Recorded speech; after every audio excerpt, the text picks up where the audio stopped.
In the morning, I ran into Bobby Jorgensen.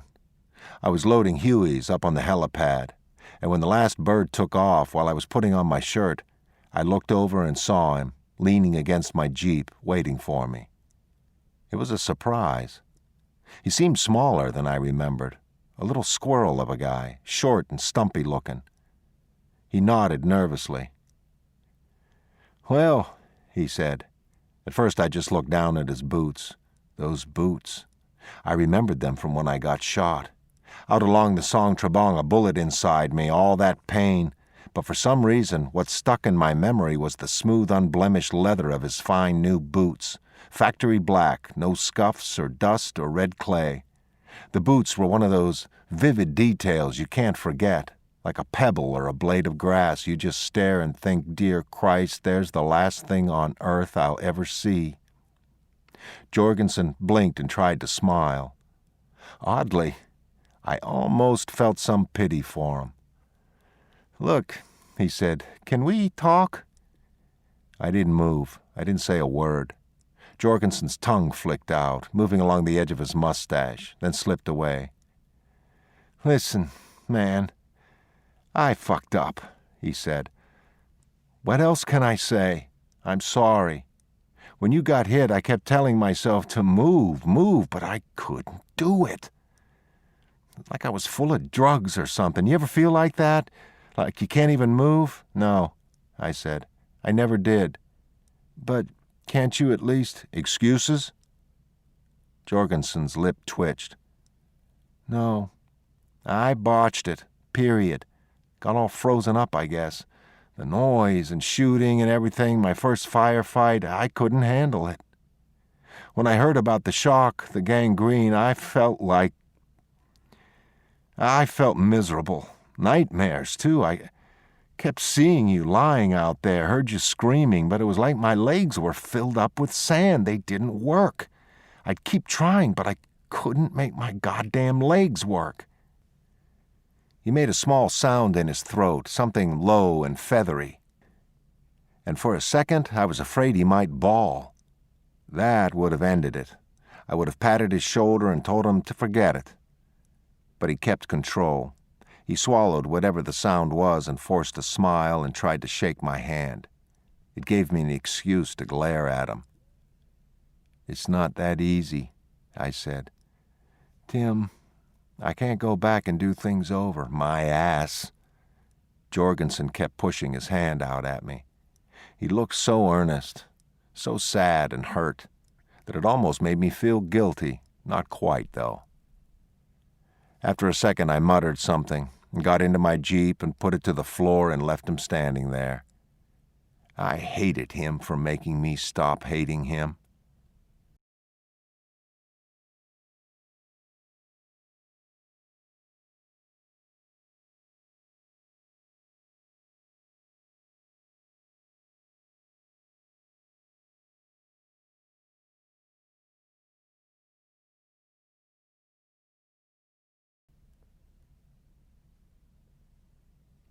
Something had gone wrong. I'd come to this war a quiet, thoughtful sort of person. A college grad, Phi Beta Kappa, summa cum laude. All the credentials. But after 7 months in the bush, I realized that those high civilized trappings had somehow been crushed under the weight of the simple daily realities. I'd turned mean inside, even a little cruel at times. For all my education, all my fine liberal values, I now felt a deep coldness inside me, something dark and beyond reason. It's a hard thing to admit, even to myself, but I was capable of evil. I wanted to hurt Bobby Jorgensen the way he'd hurt me. For weeks it had been a vow. I'll get him. I'll get him. It was down inside me like a rock. Granted, I didn't hate him anymore, and I'd lost some of the outrage and passion, but the need for revenge kept eating at me. At night, I sometimes drank too much. I'd remember getting shot and yelling out for a medic and then waiting and waiting and waiting, passing out once, then waking up and screaming some more, and how the screaming seemed to make new pain, the awful stink of myself, the sweat and fear. Bobby Jorgensen's clumsy fingers when he finally got around to working on me. I kept going over it all, every detail. I remembered the soft, fluid heat of my own blood. Shock, I thought. And I tried to tell him that, but my tongue wouldn't make the connection. I wanted to yell, "You jerk! It's shock! I'm dying!" But all I could do was whinny and squeal. I remembered that, and the hospital, and the nurses. I even remembered the rage. But I couldn't feel it anymore. In the end, all I'd felt was that coldness down inside my chest. Number 1, the guy had almost killed me. Number 2, there had to be consequences.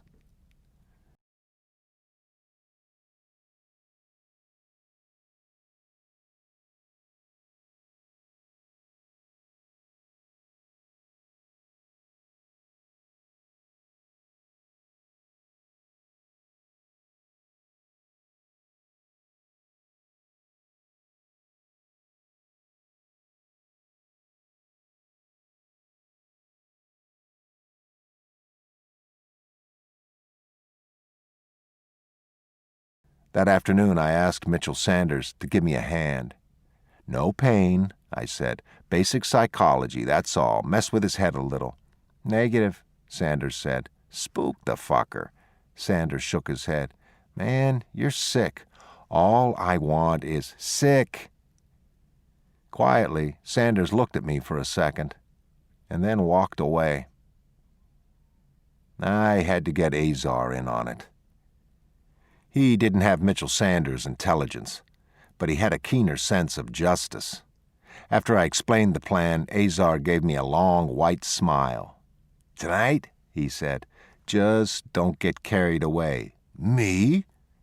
Still smiling, Azar flicked an eyebrow and started snapping his fingers. It was a tic of his. Whenever things got tense, whenever there was a prospect for action, he'd do that snapping thing. Nobody cared for him, including myself. "Understand?" I said. Azar winked. "Roger Dodger. Only a game, right?"